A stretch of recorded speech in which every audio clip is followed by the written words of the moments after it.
बच्चों, आज आप मेरे साथ आपकी पाठ्य पुस्तक बसंत भाग 3 का पाठवारा पढ़ रहे हैं, जिसका नाम है सुदामा चरित। और बच्चों, ये जो सुदामा चरित है, यह हमारे कवि नरोत्तम दास जी ने लिखा है। और अगर नरोत्तम दास जी की बात की जाए तो हिंदी साहित्य के ये एक ऐसे महान कवि हैं जिनकी प्रसिद्धि का आधार एक या दो ग्रंथ ही हैं। कौन कौन से दो ग्रंथ? एक तो सुदामा चरित, दूसरा ध्रुव चरित। हाँ बच्चों, इनमें से इनकी प्रसिद्धि का आधार एक ही ग्रंथ है, वह है सुदामा चरित, जिसके बारे में आज आप पढ़ने वाले हैं। बच्चों, ये जो सुदामा चरित है, इसमें नरोत्तम दास जी ने आप लोगों के लिए, बच्चों, इस पाठ के माध्यम से आप लोगों को यह बताया है कि आज के समय में जो मित्रता है वह बहुत ही अजीब हो गई है। लोग अपने मतलब के लिए, अपने स्वार्थ के लिए ही मित्र बनाते हैं। और इस सुदामा चरित के माध्यम से नरोत्तम दास जी ने श्री कृष्ण और सुदामा की मित्रता के बारे में बताया है कि श्री कृष्ण तो द्वारिका के राजा थे और सुदामा एक गरीब ब्राह्मण थे। श्री कृष्ण ने अपनी मित्रता का धर्म निभाते हुए सुदामा की सारी परेशानियों को दूर कर दिया। बच्चों, आजकल जो मित्रता हो रही है वह कुछ इस तरह की हो रही है कि हम हमारे कामों की पूर्ति या हम हमारे स्वार्थ की जब तक पूर्ति नहीं होती है तब तक मित्रता का धर्म अपनाते हैं, और हमारे मित्र का काम पड़ता है तो हम उसे उस समय छोड़ देते हैं। तो बच्चों, आज आप मेरे साथ सुदामा चरित पढ़ने वाले हैं। सुदामा चरित के कुछ पद पढ़ने वाले हैं जिनमें आप सुदामा और श्री कृष्ण दोनों की मनोदशा को पढ़ेंगे। बच्चों, यह पाठ मैं शुरू करूं उससे पहले मैं आपको इस पाठ का एक छोटा सा परिचय देती हूं। बच्चों, ये जो सुदामा चरित है वह कृष्ण और सुदामा पर आधारित एक बहुत ही सुंदर रचना है।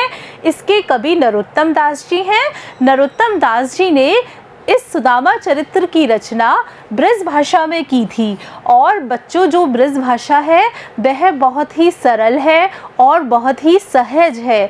बच्चों, ब्रज भाषा में जितनी भी कृष्ण की लीलाएं लिखी गई हैं, अगर आप उन्हें पढ़ेंगे तो आप पाएंगे कि वे सारी की सारी लीलाएं या सारे के सारे पद जो ब्रज भाषा में श्री कृष्ण भगवान से संबंधित लिखे गए हैं, बहुत ही सुंदर है, बहुत ही सरस है और आप लोगों के मन को छूने वाले हैं। बच्चों, जो मीराबाई थी उन्होंने भी अपने काव्य की रचना ब्रज भाषा में की थी और उनका काव्य भी बहुत ही सुंदर और बहुत ही सरस है, मन को छू लेने वाला है।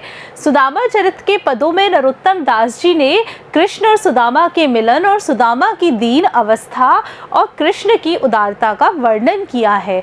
बच्चों, आज आप सुदामा चरित के जो पद पढ़ेंगे उनके अंदर आप पाएंगे कि जब सुदामा श्री कृष्ण जी से मिलने उनके द्वारिका नगरी आते हैं तो वो द्वारिका नगरी देखकर चकित हो जाते हैं और सुदामा जी की स्थिति इतनी दयनीय होती है कि श्री कृष्ण भगवान जब उनसे मिलते हैं तो उनके आँखों से बहुत ही ज़्यादा अश्रु बहने लगते हैं। सुदामा जी संकोचवश उनसे कुछ मांग नहीं पाते हैं और श्री कृष्ण जी उनको बिना मांगे ही सब कुछ दे देते हैं, उनकी सारी की सारी परेशानियों को दूर कर देते हैं और अपने मित्रता के धर्म का निर्वाह करते हैं। तो बच्चों, आइए हम लोग पढ़ते हैं सुदामा चरित का पहला पद, जो कि आपकी किताब में दिया गया है। देखिए, शीस पगा न झगा तन में प्रभु, जाने को आही बसे कही ग्रामा, धोती फटी से लटी दुपटी, अरु पाए उपानई को नहीं सामा,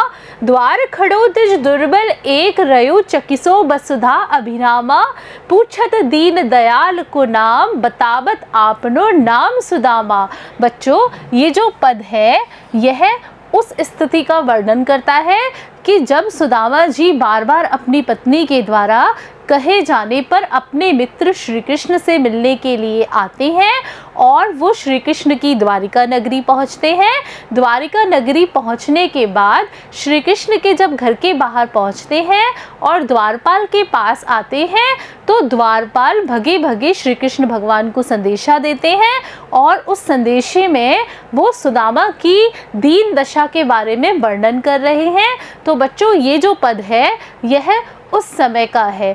मैं आपको एक बात और बताती हूँ कि ये जो द्वारपाल होते हैं ये महल या घर के बाहर रहते हैं। अगर उनके मालिक से कोई मिलने आता है तो उसका हुलिया, उसका संदेशा ये अपने मालिक तक पहुँचाते हैं। तो बच्चों देखिए सुदामा की कितनी दीन दशा का चित्रण इस दोहे में किया गया है, इस पद में किया गया है। सीस पगा न झगा तन में, सीस यानी सिर, पगा यानी पगड़ी, झगा यानी कपड़े, तन यानी शरीर में। जाने को आही बसे के ही ग्रामा, जाने को यानी जाने क्या, आही यानी आया है, बसे यानी रहता है, के ही ग्रामा यानी किस गांव में। द्वारपाल श्री कृष्ण भगवान को बताते हुए कह रहा है कि महाराज एक व्यक्ति जो कि बाहर खड़ा है, जिसकी कैसी स्थिति है, सीस पगा कि जिसके सिर पर पगड़ी नहीं है, यानी जिसने सिर पर पगड़ी भी नहीं पहन रखी है। बच्चों हमारा जो प्राचीन समय था उस पे सिर पे पगड़ी पहनने का बहुत ही अधिक महत्व था। पगड़ी बहुत अच्छी मानी जाती थी, कुलीन लोगों की निशानी मानी जाती थी। तो बच्चों जब सुदामा जी मिलने आए हैं तो द्वारपाल उनकी स्थिति के बारे में बताते हुए कह रहा है, सीस पगा ने झगा तन में प्रभु कि महाराज जो व्यक्ति आपसे मिलने आया है वह ऐसा है कि उसके सिर पर ना तो पगड़ी है ना उसके शरीर पर अच्छे कपड़े हैं। झगा यानी कुर्ता, यानी जो आपसे मिलने आया है उसने अपने सिर पर ना तो पगड़ी धारण कर रखी है ना उसने अपने शरीर में कुर्ता पहन रखा है। हे प्रभु जाने को आही, पता नहीं कहाँ से आया है और किस गांव में रहता है, यानी उसके रहने वाले गांव का भी पता नहीं है। धोती फटी सी लटी दुपट्टी कि उस व्यक्ति की जो धोती है उसने कुर्ता तो पहन नहीं रखा है और जो उसकी धोती है वह भी फटी हुई है और उसने जो अंगोछा पहन रखा है वह भी लटक रहा है। यानी जो व्यक्ति आया है उसे अपने कपड़ों की सुध बुध भी नहीं है, बहुत दयनीय अवस्था में है। अरु यानी और, पाए यानी पाँव, पाने यानी जूते, को नहीं सामा यानी चिन्ह नहीं है और उसके पैरों में जूते नाम का कोई भी चिन्ह नहीं है। यानी कि जो व्यक्ति आया है उसके पैर नंगे हैं, वो नंगे पैरों से आया है, उसके पास पहनने के लिए जूते नहीं हैं। देखिए द्वार खड़ो दुज दुर्बल एक, महाराज द्वार खड़ो यानी दरवाजे पर खड़ा है। कौन खड़ा है?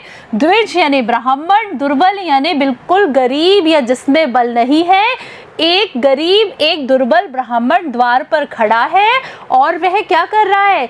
रयो चकिसो वसुधा अभिरामा, वसुधा यानी धरती की, द्वारिका नगरी की, अभिरामा यानी सुंदरता को देख रहा है और इतना चकित होकर आपकी द्वारिका नगरी, आपके घर की सुंदरता को देख रहा है। पूछत दीन दयाल को धाम, और बार बार दीन दयाल, दीन दयाल यानी दीनों पर दया करने वाले, दीनों पर दया करने वाले कौन है? श्री कृष्ण भगवान है।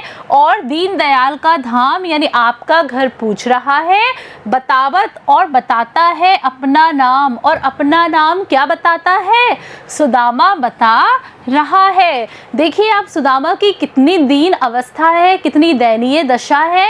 आप इस दोहे में पढ़िए, मैं एक बार वापस इसको दोहरान करती हूँ ताकि आपको अच्छे से समझ में आ जाएगा कि महाराज जो व्यक्ति बाहर खड़ा है उसके सिर पर ना तो पगड़ी है ना उसने अपने शरीर पर कुर्ता पहन रखा है।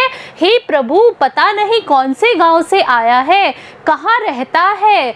धोती फटी सी, और जो उसकी धोती है वह भी फटी हुई है और जो उसका अंगोछा है वह भी लटक रहा है और उसके पैरों में जूतों का कोई भी निशान नहीं है। यानी जो व्यक्ति आया है वह नंगे पाँव हैं। द्वार खड़ो दुज दुर्बल एक, और दरवाजे पर एक गरीब ब्राह्मण खड़ा है और जो आपकी वसुधा यानी आप जो आपकी धरती को चकित होकर देख रहा है। पूछत दीन दयाल को धाम, और सबसे दीन दयाल का धाम यानी आपका घर पूछ रहा है और अपना नाम सुदामा बता रहा है। देखिए इस दोहे को पढ़ने के बाद आगे क्या होता है, देखिए अगले में। ऐसे बेहाल बिबाइन सो पक कंटक जाल लगे पुनि जोए, हाय महादुख पायो सखा तुम आए इते न किते दिन खोए। देख सुदामा की दीन दशा करुणा करके करुणा निधि रोए। पानी परात को हाथ छुयो नहीं नैनन के जल सो पग धोए। देखिए कितना सुंदर चित्रण किया है नरोत्तम दास जी ने। नरोत्तम दास जी ने इस पद में इस बात का चित्रण किया है कि सुदामा जी जब आ जाते हैं, श्री कृष्ण भगवान उनको भगे भगे लेने जाते हैं और लेने के बाद वो अपने मित्र की करुण दयनीय दशा को देखकर बहुत ही दुखी होते हैं और दुखी मन से उनका आदर सत्कार करते हैं। और किस तरह करते हैं वो तो आप इस दोहे में पढ़ेंगे। बच्चों आइए पढ़ते हैं। ऐसे बेहाल बिबाइन सो, श्री कृष्ण भगवान सुदामा के पास बैठ जाते हैं और सुदामा के पास बैठे बैठे उनसे क्या बातें कर रहे हैं देखिए। ऐसे बेहाल बिबाइन सो कि आपकी जो एड़ियाँ हैं, बिबाइन यानी जो फटी हुई एड़ियाँ हैं, चूँकि सुदामा जी श्री कृष्ण से मिलने नंगे पैर आते हैं, उनके पास पैरों में पहनने के लिए जूते नहीं हैं, तो इतनी दूर आते आते उनकी पूरी एड़ियाँ फट जाती हैं और उस फटी हुई एड़ियों से बहुत ही बेहाल हो रहे हैं। कंटक जाल लगे पुनि जोए। ऐसे में श्री कृष्ण भगवान पग यानी पैरों में कंटक जाल यानी कांटों का जाल लगा हुआ है।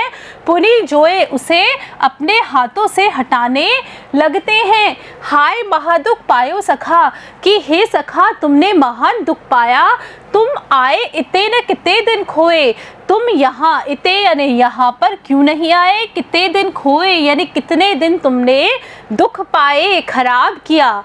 सुदामा की दयनीय दशा देखते हैं कि उनके जो पैर हैं वो फटी हुई एड़ियों से बेहाल हो रहे हैं और फिर श्री कृष्ण भगवान उनके पैरों में जो कांटों के जाल लगे हुए हैं उन्हें अपने हाथों से निकालने लगते हैं। बच्चों चूँकि सुदामा अपने यहाँ से द्वारिका नगरी पैदल चलकर आते हैं और उनके पास पहनने के लिए जूते भी नहीं होते हैं, ऐसी स्थिति में मार्ग पर चलते समय सुदामा के पैरों में कांटे लग जाते हैं। तो श्री कृष्ण भगवान अत्यंत प्रेम पूर्वक सुदामा जी के पैरों से कांटों के जाल निकालने लगते हैं। बच्चों आप लोग भी कई बार जब नंगे पैर चलते होंगे तो आपके भी पैरों में कांटे चुभ जाते होंगे और वो कांटे कितना दुख देते होंगे।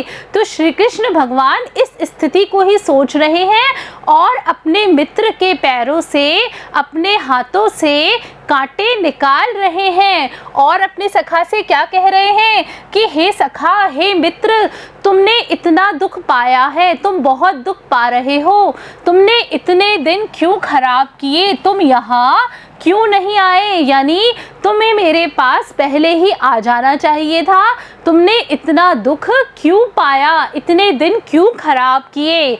देख सुदामा की दीन दशा, और सुदामा की जो दशा थी बहुत दयनीय थी। उस दशा और स्थिति को देखकर करुणा करके करुणानिधि रोए। करुणा यानी दया करके, करुणानिधि यानी करुणा के सागर। करुणा के सागर कौन है? श्री कृष्ण भगवान। तो यहाँ पर कहा जा रहा है कि करुणा करके करुणानिधि रोए, कि सुदामा की दयनीय दशा को देखकर करुणा करके करुणानिधि अर्थात हमारे श्री कृष्ण भगवान रोने लगे। और रोने के बाद देखिए क्या हुआ, पानी परात को हाथ छुयो नहीं।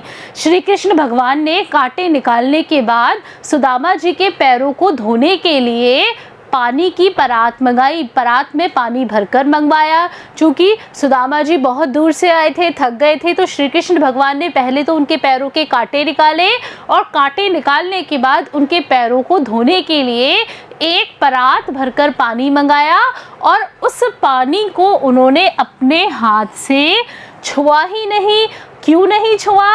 क्योंकि नैनन के जल से पग धोए, कि श्री कृष्ण भगवान सुदामा की दयनीय दशा देखकर इतने अधिक द्रवित हो गए, इतने अधिक करुणा वाले हो गए कि उनके नैनन के जल, नैनन का जल क्या होता है? नैनों का जल होता है अश्रु। हाँ बच्चों, अपने नैनों के जल से, अपने आंसुओं से ही उन्होंने सुदामा के पैरों को धो दिया। अर्थात श्री कृष्ण भगवान सुदामा की दयनीय दशा देखकर इतने अधिक करुण हो गए, उनकी आंखों से इतने अधिक जल बहने लगा, उनके इतने अधिक आंसू बहने लगे कि पानी की परात उन्होंने जो पैर धोने के लिए मंगवाई थी, उन्होंने उसको हाथ नहीं लगाया।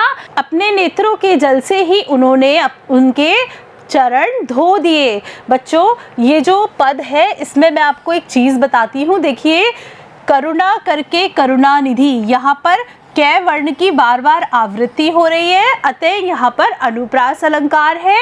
और नैनन के जल सो पग धोए, यहाँ पर बात को बहुत अधिक बढ़ा चढ़ाकर प्रस्तुत किया जा रहा है, इसलिए यहाँ पर अतिशयोक्ति अलंकार है। बच्चों, मैं आपको पूर्व में भी बता चुकी हूँ कि अनुप्रास अलंकार में एक वर्ण की बार बार आवृत्ति होती है, तो यहाँ पर कै वर्ण की बार बार आवृत्ति होने के कारण यहाँ अनुप्रास अलंकार है और यहाँ पर किसी बात का बहुत ही अतिशयोक्तिपूर्ण वर्णन किया जा रहा है, अतः यहाँ पर अतिशयोक्ति अलंकार है। चलते हैं अगले पद की तरफ। अगले पद में देखते हैं क्या बताया है नरोत्तम दास जी ने। कछु भाभी हमको दियो सो तुम काहे न देत, चाप पोठरी काख में रहे काहो कई हेत। आगे चना गुरु मात दये थे लय तुम चाप हमें नहीं दीने, शाम कयो मुस्काए सुदामा सो चोरी की बान में होजू प्रवीणे। पोटरी काख में चाप रहे तुम खोलत नहीं सुदा रस भीने, पाछल बानी आजो न तजो तुम तैसे भाभी के तंदुल कीने। बच्चों, ये जो पद है, इस पद में जब सुदामा और श्री कृष्ण मिलते हैं तब सुदामा की जो पत्नी है उन्होंने श्री कृष्ण भगवान के लिए भेंट के लिए थोड़े से चावल भेजे थे।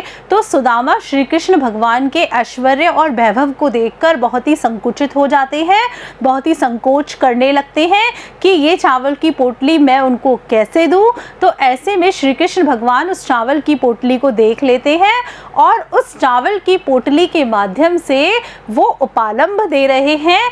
क्या उपालंब दे रहे हैं? देखिए कितनी अच्छी बात कह रहे हैं। कछु भाभी हमको दियो, कि हे सुदामा, जो कुछ मेरी भाभी ने यानी तुम्हारी पत्नी ने हमको दियो यानी मेरे लिए भेजा है, सो तुम काहे न देत, वह तुम मुझे क्यों नहीं दे रहे हो। यानी तुम्हारी पत्नी ने मेरे लिए जो भेंट भेजी है वह आप मुझे क्यों नहीं दे रहे हो।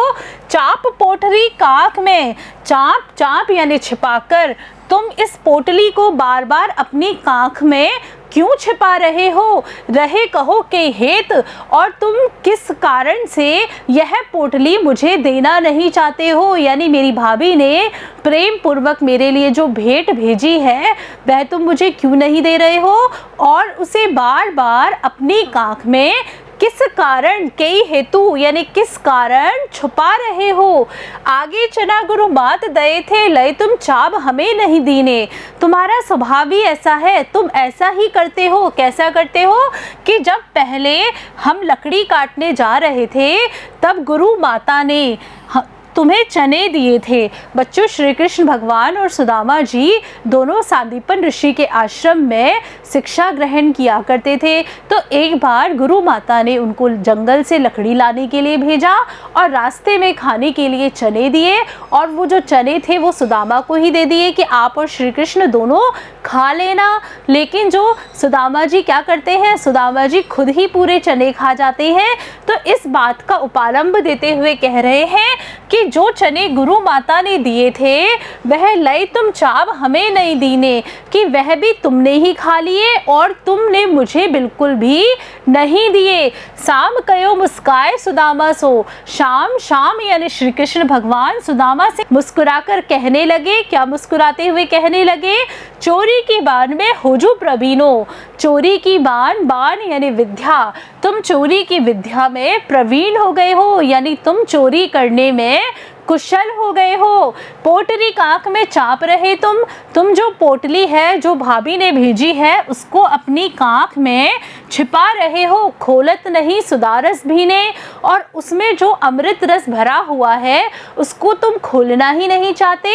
यानी जो भाभी ने मेरे लिए भेंट भेजी है जो अमृत के समान है उसको भी तुम ही पा लेना चाहते हो, इसलिए तुम यह पोटली नहीं खोल रहे हो।